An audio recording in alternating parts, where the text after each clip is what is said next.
दोस्तों, भारत में तेज गेंदबाजों की कमी हमेशा से रही है। अगर आधुनिक क्रिकेट में देखें तो कपिल देव से लेकर जसप्रीत बुमराह तक भारत में कुछ गिने चुने तेज गेंदबाजों का ही नाम आएगा। हालांकि हाल के दिनों में उमरान मलिक और मयंक यादव जैसे गेंदबाजों ने अपनी गति से सभी का ध्यान अपनी ओर खींचा है। लेकिन एक गेंदबाज की असली परीक्षा टेस्ट क्रिकेट में होती है, जिसके लिए फिटनेस और रफ्तार को लंबे समय तक बनाए रखना हमेशा चुनौतीपूर्ण होता है।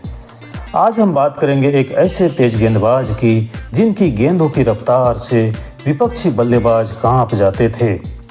ये गेंदबाज थे भारत के पहले तेज गेंदबाज, संभवतः सबसे तेज गेंदबाज माने जाने वाले मोहम्मद निसार। मोहम्मद निसार का जन्म 1 अगस्त 1910 को पंजाब के होशियारपुर में हुआ था। उन्होंने 22 साल की उम्र में टेस्ट डेब्यू किया था। 1930 के दशक में मोहम्मद निसार और अमर सिंह की जोड़ी ने अपनी रफ्तार से दुनिया भर में धमाल मचाया था। जब इंग्लैंड के तेज गेंदबाज हैरोल्ड लारवुड और उनके साथी दुनिया भर में अपनी रफ्तार का कहर बरपा रहे थे, तब निसार की एंट्री ने इन सभी गेंदबाजों की रफ्तार को बौना साबित कर दिया था। टीम इंडिया की क्रिकेटिंग जर्नी साल 1932 में शुरू हुई थी, जब उसने इंग्लैंड के खिलाफ अपना डेब्यू टेस्ट मैच खेला था। सीके नायडू की कप्तानी में भारत ने इंग्लैंड के खिलाफ लॉर्ड्स में खेले गए उस शुरुआती टेस्ट मैच को महज 3 दिनों में ही गंवा दिया था। मगर टीम इंडिया की हार के बावजूद उस मुकाबले में मोहम्मद निसार छाए रहे थे। मोहम्मद निसार ने भारत के लिए इंटरनेशनल क्रिकेट की पहली गेंद डाली थी। दाएं हाथ के तेज गेंदबाज निसार ने भारत के उस पदार्पण टेस्ट मैच में पहला विकेट लेने के साथ ही 5 विकेट हॉल भी पूरा किया था। निसार को अपने करियर में महज 6 टेस्ट मैच खेलने का मौका मिला, लेकिन इस दौरान उनकी गेंदों की रफ्तार काफ़ी सुर्खियों में रही। उस समय के भारतीय कप्तान सीके नायडू ने अपने एक लेख में लिखा था कि निसार इंग्लैंड के तेज गेंदबाज हैरोल्ड लारवुड से भी तेज थे। आज भी माना जाता है कि निसार जैसा तेज गेंदबाज भारत में कभी नहीं हुआ, लेकिन द्वितीय विश्व युद्ध और भारत के विभाजन के कारण उनकी उपलब्धियों को भुला दिया गया।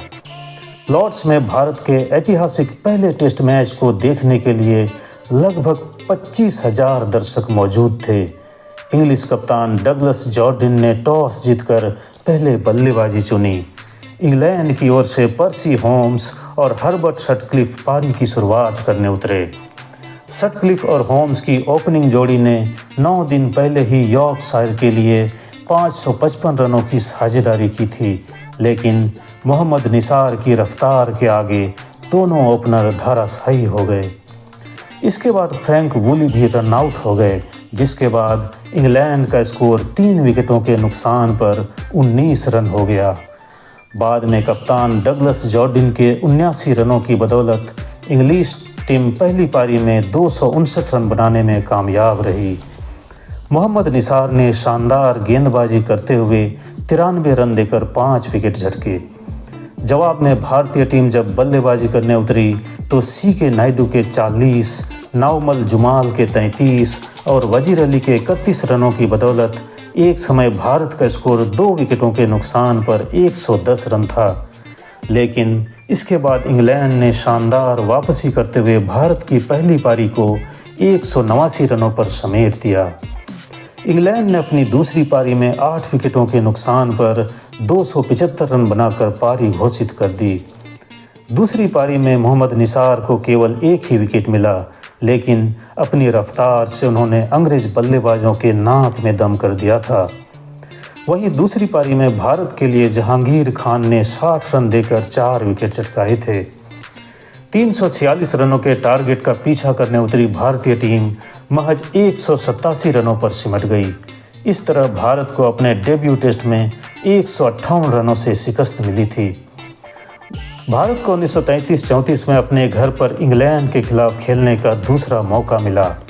मुंबई में खेले गए उस टेस्ट मैच में निसार ने एक बार फिर गेंदबाजी का आगाज़ किया और पारी में 5 विकेट निकाले। इस दौरे में इंग्लैंड की टीम लगभग अजेय रही।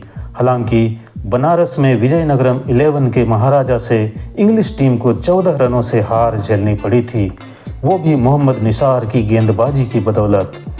निसार ने उस मैच में 117 रन देकर 9 विकेट अपने नाम किए थे।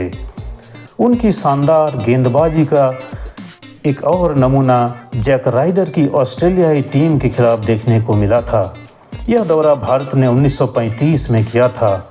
निसार ने उस दौरे में 4 टेस्ट मैचों में केवल 13 रन देकर 32 विकेट झटके थे।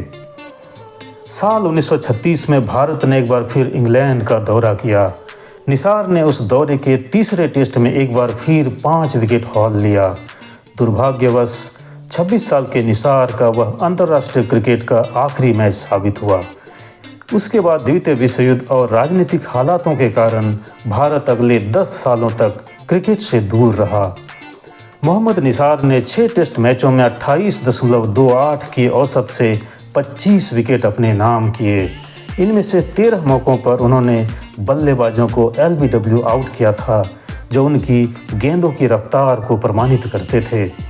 निसार ने अपने पहले और आखिरी टेस्ट दोनों मौक़ों पर 5 विकेट हॉल लेने का कारनामा किया था। निसार ने 93 फर्स्ट क्लास मैचों में 396 विकेट लिए थे। इस दौरान उन्होंने 32 बार पारी में 5 या उससे ज़्यादा विकेट हासिल किया था। भारत के विभाजन के बाद मोहम्मद निसार भी उन लोगों में शामिल थे जिन्होंने भारत की बजाय पाकिस्तान को चुना। विभाजन के समय कई नवाबों ने मोहम्मद निसार को भारत के पक्ष में रहने के लिए अनुरोध पत्र भी लिखा था, लेकिन निसार का दिल लाहौर में था। हालांकि विभाजन के बाद निसार पत्रों के माध्यम से अपने भारतीय दोस्तों के साथ हमेशा संपर्क में रहते थे, लेकिन वह पंजाब में अपने जन्म स्थान होशियारपुर का दौरा दोबारा नहीं कर पाए, जिसका उन्हें हमेशा अफसोस रहा। मोहम्मद निसार पाकिस्तान क्रिकेट बोर्ड यानी PCB के संस्थापकों में से एक रहे। उन्होंने पाकिस्तान की पहली टीम चुनी थी, लेकिन बाद में राजनीति की वजह से उन्होंने क्रिकेट प्रशासन छोड़ दिया। निसार ने पाकिस्तान रेलवे में ट्रैवल ऑफिसर के रूप में काम करना जारी रखा। यात्रा के दौरान क्रिकेट किट वह हमेशा अपने साथ रखते थे। इस दौरान वह स्थानीय टीमों के साथ मैच खेला करते थे। 1963 में ऐसी ही एक यात्रा के दौरान हृदय गति रुक जाने से ट्रेन में ही उनका निधन हो गया। मौत के समय क्रिकेट किट उनके पास ही थी। भारत और पाकिस्तान के क्रिकेट बोर्ड ने साल 2006 में मोहम्मद निसार के सम्मान में निसार ट्रॉफी की शुरुआत की। उस टूर्नामेंट में दोनों देशों की ओर से घरेलू क्रिकेट टूर्नामेंट की विजेता टीम आपस में भिड़ती थी। पहले 2 साल उत्तर प्रदेश और मुंबई ने जीते। वहीं 2008 में पाकिस्तान की सुई नॉर्दर्न गैस पाइपलाइन लिमिटेड की टीम ने दिल्ली के विरुद्ध पहली पारी में बढ़त के आधार पर खिताब अपने नाम किया, लेकिन 2008 में हुए मुंबई हमले के बाद दोनों देशों के बीच राजनीतिक संबंध बिगड़ गए, जिसके कारण यह टूर्नामेंट फिर कभी नहीं हो पाया।